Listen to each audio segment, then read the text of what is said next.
आज का वीडियो देखने वाले सभी लोगों को मेरा नमस्कार। आज का यह वीडियो बृहस्पति के गोचर के विचित्र प्रकार के फलों पर है। महर्षि पाराशर ने बृहस्पति के गोचर के विषय में एक नियम दिया, जो मैंने प्रायोगिक रूप से बहुत हद तक सही पाया। यह नियम बहुत कम लोगों को पता है, इसका प्रचार बहुत कम लोगों में है। इस विषय पर ही आज हमारा यह वीडियो है। वह नियम क्या है? महर्षि पाराशर ने एक जगह कहा है कि जिन लोगों के जन्म समय में राहु बृहस्पति की राशि में हो, अर्थात मीन राशि या धनु राशि में हो, तो गोचर में जब बृहस्पति राहु स्थित राशि में भ्रमण करता है, वह एक वर्ष उस जातक के लिए अरिष्ट कारक होता है। अर्थात उस वर्ष में उस जातक को दुखों का, कष्टों का सामना करना पड़ता है।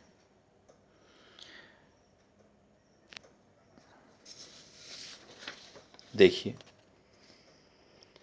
यहाँ यह श्लोक है, राहु युक्त गुरु राशिगे गुरु तत्त्रिकोण मारिष्ट कारकम। अर्थात राहु यदि जन्म कुंडली में गुरु की राशि में हो, अर्थात धनु या मीन में हो, तो गोचर में जब कभी गुरु उस राशि में आएगा तो या उससे त्रिकोण में आएगा तो अरिष्ट कारक अर्थात दुख, कष्ट आदि देने वाला होगा। देखिए, मैंने जो प्रैक्टिकल अनुभव किए हैं उसमें उसी राशि में गुरु के आने पर विशेष कष्ट फल हुए, लेकिन उससे त्रिकोण में मैंने कोई ऐसा विशेष नहीं देखा है। अब यह एक उदाहरण कुंडली लीजिए। इस कुंडली में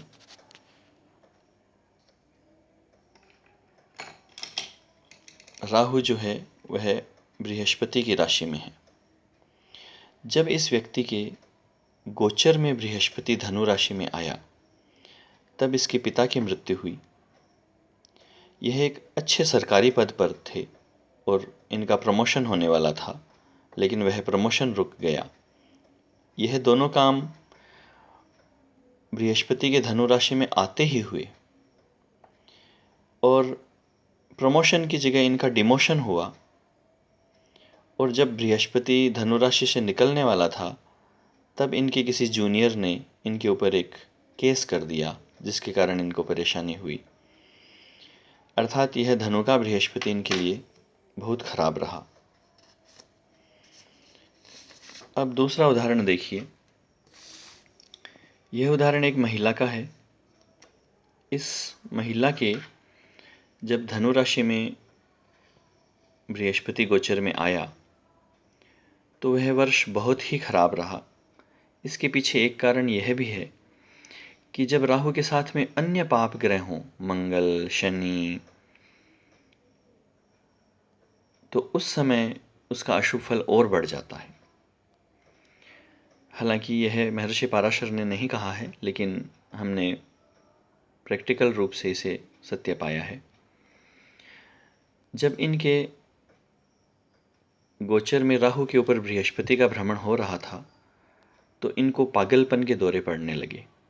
हालांकि यह महिला बहुत ही अच्छी एजुकेटेड हैं, वेल एजुकेटेड, और अपने परिवार में, अपने समाज में ब्रिलियंट की श्रेणी में आती थी। लेकिन जब बृहस्पति ने धनु में गोचर किया तो इनको पागलपन के दौरे आने लगे। ये अपना सिर दीवारों से भिड़ाने लगी, गाली गलौज करने लगी, सड़कों पे चिल्लाने लगी। इनका बहुत इलाज कराया, लेकिन उससे कुछ भी लाभ ना हुआ।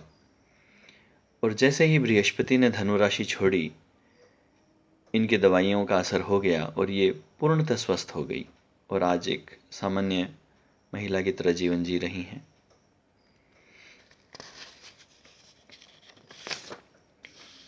अब उदाहरण नंबर 3 लीजिए। यह व्यक्ति फिल्म इंडस्ट्री से संबंध रखते थे और यह किसी फिल्म के सिलसिले में लद्दाख गए हुए थे।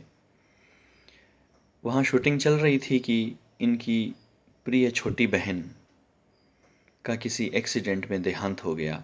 वह खबर इन्हें मिली और उसके कारण से इन्हें बहुत बड़ा शौक लगा और वह वर्ष इनका बड़ा ही दुखपूर्ण रहा।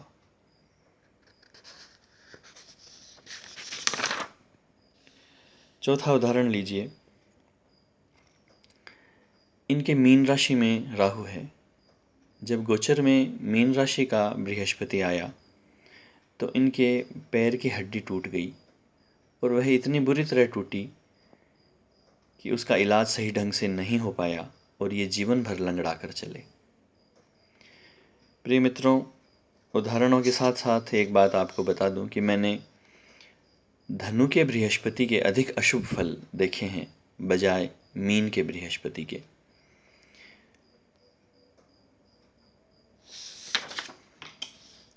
पांचवें उदाहरण में जब बृहस्पति धनु राशि में आया तो इनकी माँ की एक दुर्घटना में बहुत ही दुखद मृत्यु हुई, तो वह वर्ष इनका बहुत ही दुखपूर्ण रहा।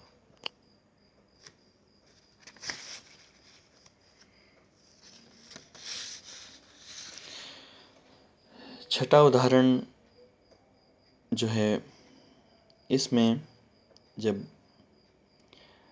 धनु राशि में बृहस्पति आया तो उस समय इनकी उम्र जो थी वह 66 साल थी। 66 साल की उम्र में यह कार चला रहे थे और किसी ऑटो वाले से इन्होंने अपनी कार भिड़ा दी और उस ऑटो वाले की वहीं मृत्यु हो गई, जिसके कारण इन पे क्रिमिनल केस चला और जेल भी जाना पड़ा और बहुत ही दुख झेलने पड़े उस वर्ष। तो प्रिय मित्रों, यह महर्षि पाराशर का वाक्य भी है और मैंने इसे प्रैक्टिकल में बहुत सी कुंडलियों में सत्य भी पाया है कि जब बृहस्पति धनु या मीन राशि में भ्रमण करे और यदि जन्म कुंडली में धनु या मीन राशि में राहु स्थित हो तो वह वर्ष बहुत ही कठिन बीतता है। हालांकि मैं ये नहीं कहूँगा कि उसमें आप दशांतर दशा का विचार ना करें, अन्य ग्रहों के गोचर का विचार ना करें, अन्य चीज़ों का विचार ना करें, वह भी ज़रूर करना चाहिए। अगर दशांतर दशा के फल अच्छे हैं, अन्य ग्रहों के गोचर अच्छे हैं, योगिनी दशा, अष्टक वर्ग आदि से अगर उस वर्ष का फल अच्छा निकलता है तो वह धनु का बृहस्पति या मीन का बृहस्पति इतना खराब नहीं रहेगा। लेकिन यदि दशांतर दशा और अन्य ग्रहों के गोचर, अष्टक वर्ग आदि दूसरे कारणों से भी वह वर्ष अगर खराब आ रहा है तो निश्चित ही बहुत खराब रहेगा वह वर्ष। साथ ही यदि परिवार में कई लोगों की कुंडली में उसी राशि में राहु है धनु या मीन में और गोचर में धनु या मीन में जब बृहस्पति जाता है तो विशेष अशुभ फल होने की संभावना रहती है। इसके साथ ही मैंने यह भी पाया है कि जब राहु के साथ में कोई शुभ ग्रह हों तो इतना अधिक अशुभ फल नहीं होता है जितना पाप ग्रह होने पर होता है। लेकिन यदि राहु के साथ में गुरु है तो बहुत अधिक अशुभ फल होता है। और जैसा कि आप जानते हैं कि बृहस्पति हर वर्ष राशि बदलता है, तो 12 वर्ष में एक वर्ष के लिए वह उस राशि में आ ही जाएगा, तो हर अगला वर्ष जो है पहले वर्ष के बजाय ज़्यादा खराब होने की संभावना रहती है।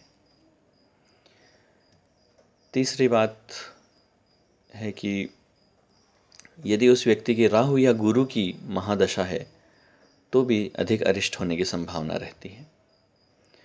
अरिष्ट क्या होगा? उसके स्वयं के लिए होगा, धन के लिए होगा, मान सम्मान के लिए होगा, शरीर के लिए होगा या परिवार के किसी व्यक्ति के लिए होगा। यह तो उसकी कुंडली देखकर, उसकी अन्य दशा अंतर्दशा आदि पर विचार कर कर ही तय किया जा सकता है। दूसरा मैंने यह भी पाया है कि जैसा महर्षि पाराशर ने कहा है कि उस राशि में गोचर में गुरु जाए या उससे त्रिकोण में गोचर में गुरु जाए तो अरिष्ट फल होता है, लेकिन त्रिकोण में गुरु जाने का इतना अरिष्ट फल मेरे अनुभव में नहीं आया है।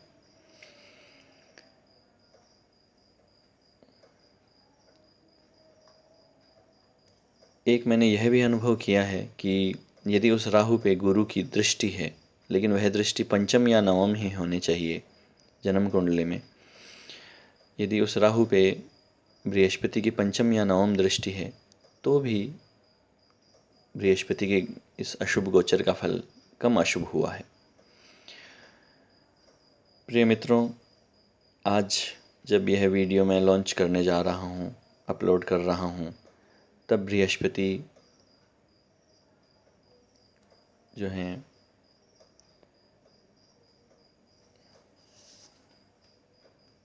वो कन्या राशि में हैं और 3 वर्ष के बाद में बृहस्पति धनु राशि में आएंगे। तो जिन लोगों की जन्म कुंडलियों में राहु धनु राशि में है, वे लोग थोड़ा सावधान रहें और किसी ज्योतिषी से पूछकर इसकी शांति का कुछ समाधान, कुछ उपाय करें तो अशुभ से काफ़ी बचाव हो सकता है। मेरा यह वीडियो आपको